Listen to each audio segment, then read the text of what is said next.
You've seen the horror movies, right? The ones with the creepy dolls? Well, let me tell you, sometimes the real stories are way, way more terrifying.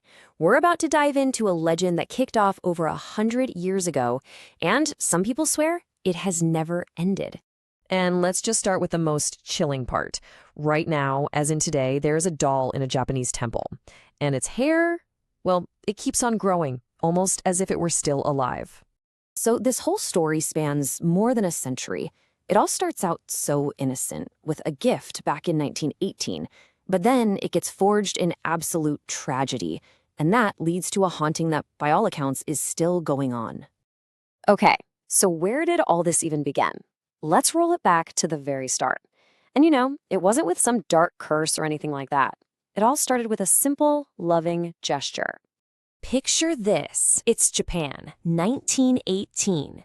There's a 17-year-old kid named Aikichi Suzuki, and he just adored his little sister, Kikuko. She was about to turn 4, and all she wanted for her birthday was a beautiful doll to be her best friend.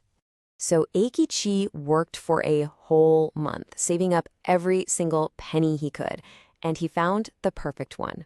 A traditional Japanese doll wearing a little red kimono. But it was her features that really stood out. These deep, kind of knowing eyes and black hair cut neatly right at the neck. Now remember that detail about the hair. It's important. When Kikoko got the doll, she was just over the moon. She named her Okiku, and from that second on, you just never saw one without the other. She would talk to it, comb its hair. Okiku was her constant little sidekick. But all that happiness, it was tragically short-lived. About a year later, Kikoko got malaria, and as she took her very last breath, she was clutching that beloved Okiku doll. And this is where the story shifts from just heartbreaking to genuinely horrifying. The family was, of course, deep in their grief, but they pretty soon started to realize they weren't exactly alone in their sorrow. So, as a way to honor their daughter, the family put the Okiku doll on a small memorial shelf right in their home. They just wanted to keep her favorite thing close, a way to remember her. And then it started. Late at night, Ikichi and his parents would hear these faint sounds coming from the hall. A little whisper, a soft child's laugh. And it sounded exactly, and I mean exactly, like Kikuko.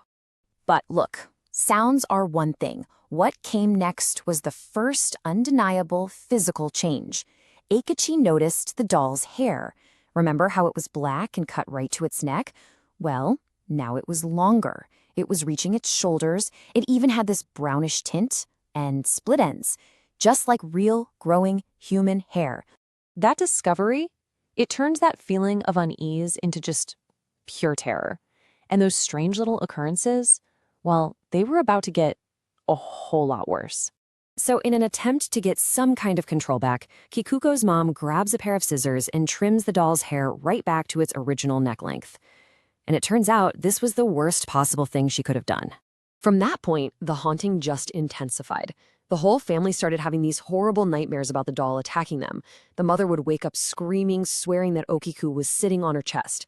They'd see the shadow of a little girl dart across the room. Ikichi swore he saw the doll's head slowly turn to look right at him, and he even saw it blink. The family was basically living in a nightmare. They decided they had to get rid of the doll, once and for all. But as they were about to find out, Okiku had absolutely no intention of leaving.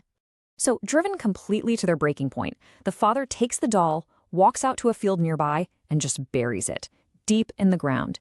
You have to imagine they felt this huge wave of relief, thinking, okay, finally, it's over. But that relief just didn't last. That very same night, as the family was huddled inside, they were jolted awake by this loud, frantic banging on their front door. The father musters up all his courage, he opens the door, and there it was, standing on their doorstep, the Okiku doll. It had come back. And as the father just stood there, frozen in shock, the doll's hair started to grow at this insane rate, snaking out and wrapping around his neck, literally choking him. In a moment of just pure instinct, Ikichi screams his sister's name, Kikuko. And just like that, the doll went limp. The hair let go. It was lifeless again. So they couldn't destroy it. They couldn't get rid of it. What on earth do you do with an object of such terror? Well, this brings us to the final and maybe the most unsettling chapter of this entire story. Let's just let this sink in. The Suzuki family lived with this constant fear for 20 years. 2 entire decades. Can you imagine? Finally, in 1938, they made a decision. They took the Okiku doll to the monks at the Maninji Temple in Hokkaido, explained every single horrifying detail, and basically begged them to take it off their hands. And that brings us to today. The doll is still at that temple. You can even go see it. But taking pictures is a big no-no. The monks there confirm it. Its hair continues to grow, and they have to trim it. But there's something new. In the last few years, they've noticed its mouth, which was always shut tight, is slowly opening. And inside, they say tiny teeth are starting to grow. So that leaves us with the big question, right? Is the Okiku doll possessed by the loving but maybe lonely spirit of a little girl gone too soon? Or, given how things escalated and these horrifying new features, is it possible that something else, something far more sinister, just latched onto a family's grief? What do you think is going on here?